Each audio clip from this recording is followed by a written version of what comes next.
하나하나에 저희가 일일비 할 필요 없다 이런 말씀을 드립니다. 제가 또 하나만 좀 평론을 할게요. 서울시장 경선에 대해서 좀 평론을 해볼게요. 무슨 뭐 지금의 구도 정원호 대 오세훈? 저는 이거 아무 의미 없다고 생각합니다.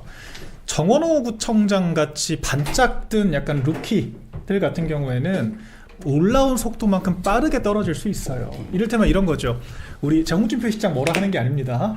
홍준표 시장이 막말 이슈 터졌다 그래서 지지율 빠지지 않아요.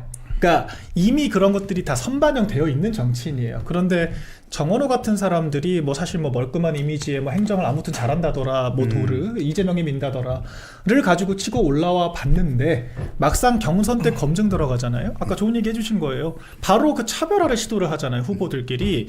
그 잔뼈 굵은 민주당의 서울시장 그 가고 싶어하는 정치인들이 정원호 가만 안 둘 거거든요.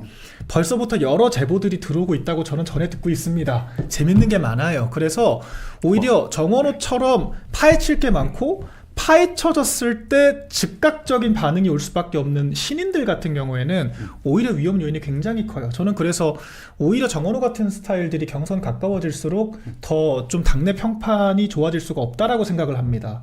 오히려 진짜 정원호를 밀 거였으면 서울시장 경선 직전에 밀었어야 돼요. 그러니까 검증이 이루어지기도 전에 선거 끝날 때 해야 돼요. 근데 지금 이미 너무 빨리 일종의 뭐 미끼가 돼버렸기 때문에 저는 많은 평가가 나올 거라고 보고요. 그러니까 민주당 경선도 지금 알 수 없어요. 무슨 정원호 대 오세훈 구도. 이건 지금 시점에서의 구도인 것이고요.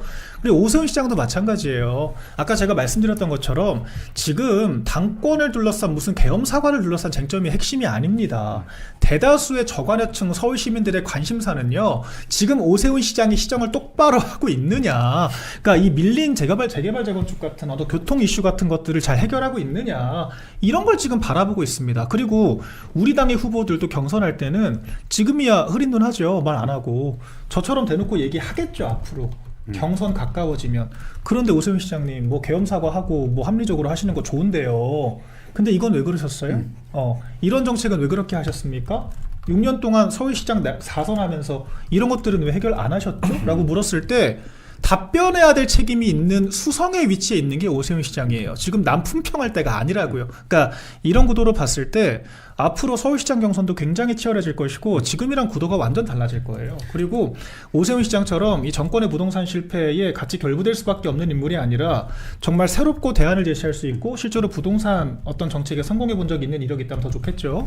이런 분들이 사실 경선판에 뛰어들 수 있다면 평가가 달라질 수밖에 없죠. 그래서 지금 시점에서 서울시장 경선 얘기하는 것도 의미가 없고 앞으로 구도가 굉장히 많이 달라질 겁니다. 네. 그러니까 과거에 그 임기 3개월 차에 정청래 대표가 박찬대 후보를 이기고 당대표가 됐을 때부터 이미 당원들 중에 친명계가 많은지 아니면 저 김어준과 친문을 따르는 저 계파가 많은지에 대해서는 명확하게 이미 결정이 되어 있단 말이에요. 그 말씀하신 것처럼 정원호 후보 같은 경우에 정원호 구청장 같은 경우에 만약에 정말 밀려고 했으면 이 공격할 거리를 만들 시간도 안 줬어요. 그럼요. 근데 공격할 거리 이게 청문회랑 똑같잖아요. 청문회도 우리가 굳이 미리 까가지고 미리 얘기해 놓으면 그 사람이 방어할 수 있는 논리를 만드는 시간을 주는 거거든요. 그러니까 차라리 경선에 근접해서 이제 후보를 밀었을 텐데 그러지 않고 지금 미리 깔아놓고 공격할 수 있는 무기들을 만들 수 있는 시간들을 줬다는 게 맞아요. 이게 정원호 구청장이 위태위태하다는 사실, 위태위태해질 거라는 사실을 또 증명하는 단면이 아닌가라는 생각이 들고 그리고 민주당 같은 경우에는 지금 소위 우리가 개딸로 말하는 그 강성 지지층의 영향력이 굉장히 큰데 그 영향력 큰 사람들이 경선에서는 훨씬 더 높은 지지율을 받거든요. 그러니까 전체 국민 지지율에서는 정원호 구청장이 많이 나오지만 그래서 그 경선 지지율에서 아마 정원호 구청장이 낙마하게 될 가능성도 많지 않을까라고 보는 민주당 측 정치인들의 얘기들도 많이 있더라고요. 저는 근데 정원호 구청장 이야기하면서 방금 이 두 대변인께서 말씀해주신 내용을 듣다가 들었던 생각이 정원호 구청장은 과거에 이재명 성남시장과 굉장히 유사한 포지션이구나라는 생각이 좀 들었어요. 그러니까 당시에도 이재명 성남시장이 뭘 어떻게 했었다, 시정의 성과가 좋다라는 그런 서사를 만들어가지고 그런 것들이 쭉 올라왔던 거잖아요. 그리고 네거티브에 굉장히 네거티브나 리스크에 굉장히 취약한 정치인이다. 아까 그 약간 신인이기 때문에 그 인지도가 오히려 낮았기 때문에 그 선반영돼 있지 않기 때문에 무언가가 리스크가 터졌을 때 훨씬 더 취약할 것이다라는 이야기를 많이 해주셨잖아요. 저는 이재명 당시 그 후보가 이낙연과 경선하는 과정에서 터졌던 그런 상황들 보면은 당시에 이재명 후보는 오히려 물론 이제 그분들은 민주당 진영 내에서 굉장히 많이 알려진 정치인이었겠습니다만은 중앙 정치에서는 크게 검증받았던 분이 아니잖아요. 근데 이낙연 당시 대표와 그러니까 이낙연 당시 그 후보와 경선하는 과정에서 많은 리스크들이 제기가 됐었고 지금 걸려있는 사법 리스크의 대부분은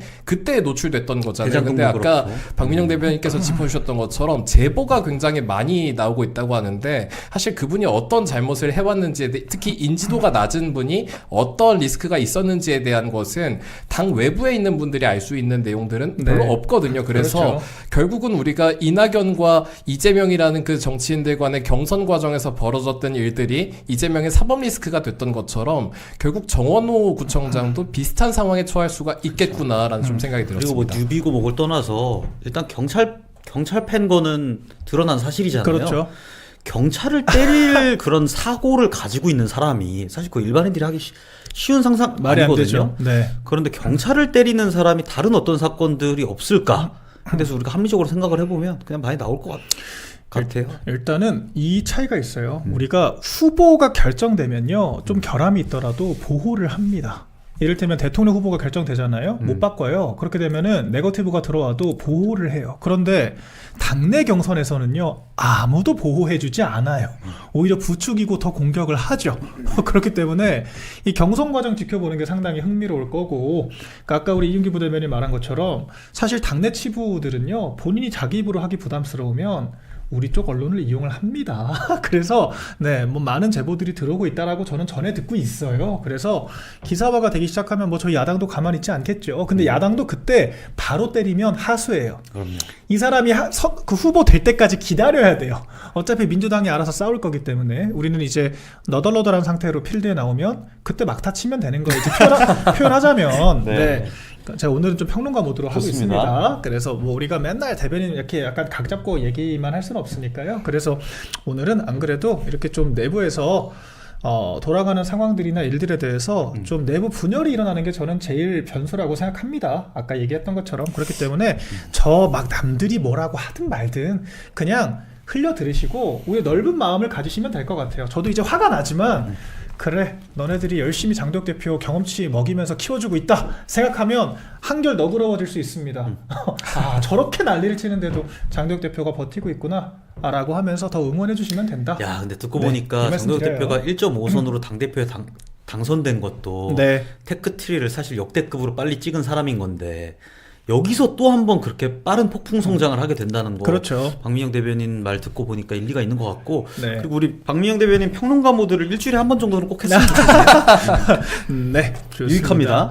그래서 오늘은 사실 저희가 슈퍼챗이 뭐 안 된대요. 저희 프로그램이 안 되는 게 아니라 유튜브 전체가 지금 뭐 그렇다고 합니다. 그래서 저희가 뭐 오늘은 이렇게 사실 제가 댓글이 워낙 빨리 올라와서 일일이 네. 다 읽기가 좀 한계가 있어요. 그래서 제가 좀 많이 읽으면서 얘기를 하려고 했는데